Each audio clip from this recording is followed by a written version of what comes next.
Welcome to my YouTube channel Dilip English classes. ये channel खास करके उन स्टूडेंट्स के लिए है जो इंग्लिश पढ़ना चाहते हैं और जो इंग्लिश को बड़े ही फ़नी वे में पढ़ना चाहते हैं। इंग्लिश को बिहार में ज़्यादातर लोग एक बॉडरेशन समझते हैं, एक बर्डन समझते हैं। बर्डन ये है नहीं। इंग्लिश के बारे में इंग्लैंड वाले भी कहते हैं it is a funny language. ठीक, तो इसको बस फ़न के हिसाब से ही पढ़ना चाहिए और ये क्लास 10 के स्टूडेंट के लिए बहुत ही इम्पोर्टेंट सेशन है। आज हम लोग पढ़ रहे हैं क्लास 10 का chapter 10 the sermon at Banaras. ये चैप्टर बहुत ही इम्पोर्टेंट है। इसे हम लोग मोरल से अगर जोड़ें तो भी ठीक कहा जा सकता है। इसमें हम लोग जानेंगे गौतम बुद्ध के लाइफ के बारे में। गौतम बुद्ध, जिसे आप जानते हैं, he was the founder of बौद्ध रिलीजन। बौद्ध धर्म के संस्थापक थे वे, और ये अपने लाइफ में कुल 120 ईयर्स तक जीवित रहे। 563 में इनका बर्थ हुआ और 483 बीसी में इनका डेथ हो गया। जन्म तो ये एक राजकुमार के रूप में लिए, राजा के घर में, लेकिन जन्म जब इनका हुआ तो एक संत ने, महान संत ने इनका प्रेडिक्शन किया था, भविष्यवाणी किया था कि ये जब बड़े होंगे तो ये वैराग्य निश्चित रूप से हासिल कर लेंगे, ये वैराग्य को प्राप्त करेंगे। दैट मीन्स ये गृहस्थ जीवन को छोड़कर जंगल चले जाएंगे और ये भगवान की भक्ति करेंगे। उसके बाद धर्म का प्रचार पूरे विश्व में करेंगे। ऐसा उन्होंने शुरू में ही कह दिया था और इस बात को कोई टाल नहीं सकता।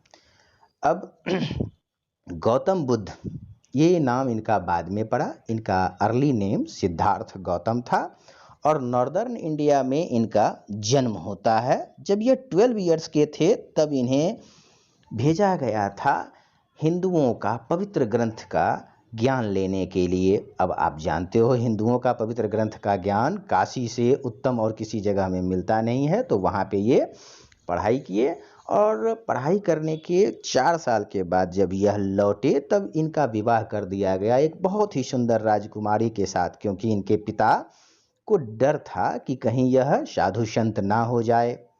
विवाह करने के बाद 10 साल तक लगभग यह 10 साल तक गृहस्थ जीवन में रहे। 25 साल की आयु में यह घर छोड़कर चले गए। कारण यह था क्योंकि इनके भाग्य में धर्म का प्रचार करना लिखा हुआ था और भाग्य के लिखे हुए को तो कोई बदल नहीं सकता है। 25 साल की उम्र में जब यह घर त्यागे, उससे पहले यह एक बार शिकार पर निकले थे। शिकार करने के क्रम में जब यह कहीं जा रहे थे उस समय इन्होंने देखा, क्या देखा? इन्होंने बीमार आदमी को देखा, रास्ते से एक मृत व्यक्ति को जलाने के लिए ले जाते हुए देखा, साधु संतों को भीख मांगते हुए देखा। इन सभी चीज़ों को देखकर, दुनिया के कष्ट को देखकर इनको समझ में आया कि ये दुनिया में जितने भी लोग हैं वह भौतिक सुख से ही सिर्फ सुखी रह सकते हैं, आध्यात्मिक सुख नहीं है इन लोगों को। इस कारण से इन्होंने, गौतम बुद्ध ने यह फैसला लिया कि यह वास्तविक ज्ञान क्या होता है निश्चित रूप से प्राप्त करेंगे। तो यह घर छोड़ दिए और यह 7 वर्षों तक यहाँ वहाँ बड़े बड़े मंदिर मस्जिद में भटकते रहे, घूमे टहले, ज्ञानी पुरुषों से ज्ञान प्राप्त किए, लेकिन इन्हें अपने प्रश्नों का सही उत्तर बिल्कुल नहीं मिला।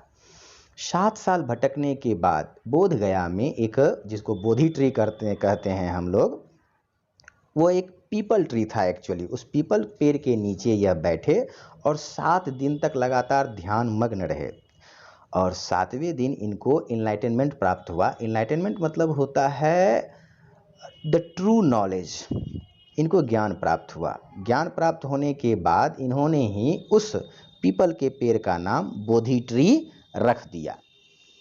अब इसके बाद क्या होता है, जब इनको ज्ञान प्राप्त होता है उसके बाद यह अपने उस ज्ञान का प्रचार करने के लिए अलग अलग जगह उपदेश देते हैं, जिसमें सबसे पहले बनारस में ही, बनारस जैसा कि आप लोग जानते हो गंगा नदी के किनारे है और गंगा तो हमारे भारत की पवित्र नदी है, यह सबों के पाप को धोती है। तो वहाँ पे इन्होंने एक प्रीचिंग दिया, जिस प्रीचिंग को, प्रीचिंग मतलब उपदेश होता है, जिस प्रीचिंग को रिकॉर्ड किया गया रिकॉर्ड का मतलब ये नहीं कि अभी के मीडिया जैसे रिकॉर्ड किया गया, उसे हैंड रिटेन किया गया, उसे लिख करके रखा गया। कहानी कुछ इस तरह से है। किसा गौतमी नाम की एक महिला थी, उसको एक ही पुत्र था और दुर्भाग्य से उसके पुत्र की मृत्यु हो जाती है, लेकिन वह इस सत्य को मानना नहीं चाहती है।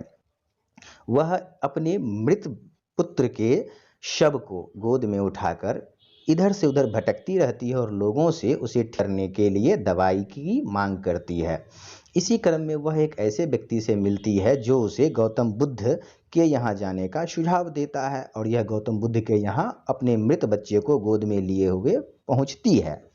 वहाँ जाकर वह गौतम बुद्ध से कहती है कि आप कोई ऐसी दवा बताइए जिससे मेरा पुत्र जीवित हो जाए। तो इस पर गौतम बुद्ध कहते हैं कि मुझे एक मुट्ठी सरसों का बीज ला करके दो, लेकिन ये बीज उसके घर से होना चाहिए जिसके घर में आज तक कभी कोई मरा ही नहीं हो, कोई पुत्र, कोई पिता, कोई रिलेटिव्स, कोई नहीं मरा हो, ऐसे घर से ला के देना। वह गौतम बुद्ध के बात के मर्म को समझी नहीं और वह चली गई।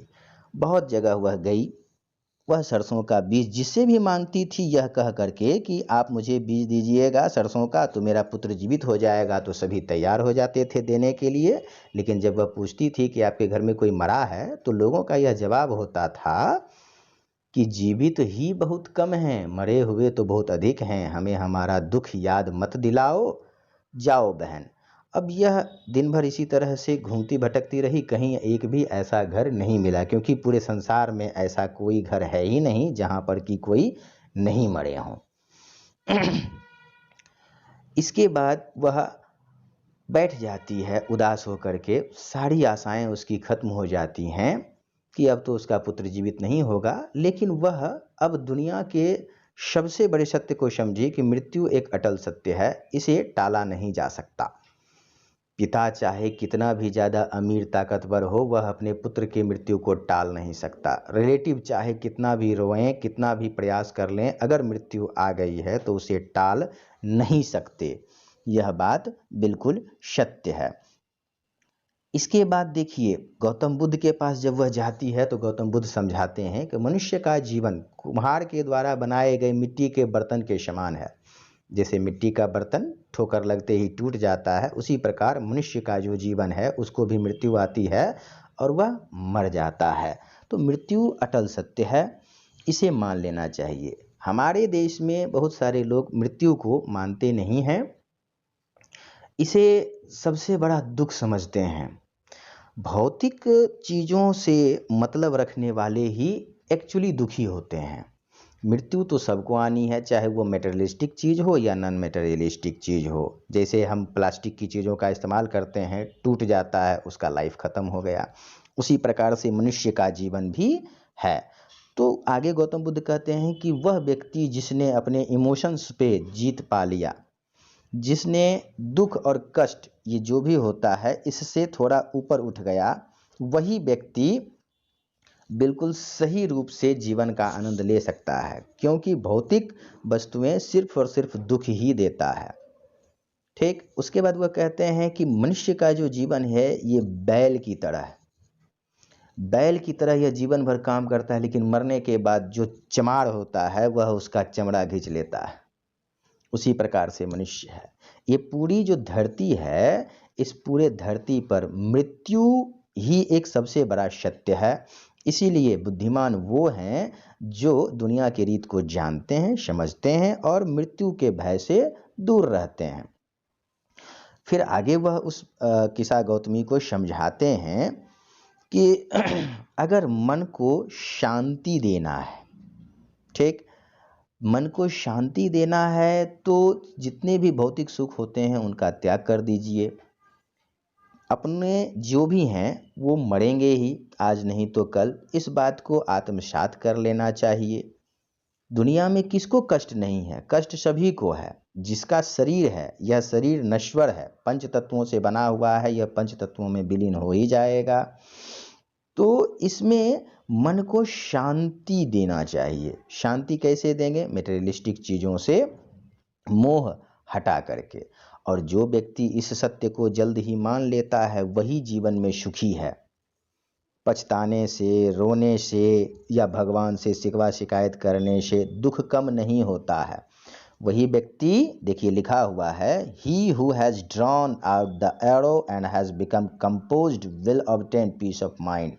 जिसने भी अपने मन से कष्ट को निकाल दिया है, सभी भौतिक सुखों की इच्छाओं को निकाल दिया है, वह ही शांत है, वह ही, उसके मन को शांति है, वह सही रूप से यहाँ जीवित रह सकता है और भगवान का आशीर्वाद उसी को प्राप्त होता है।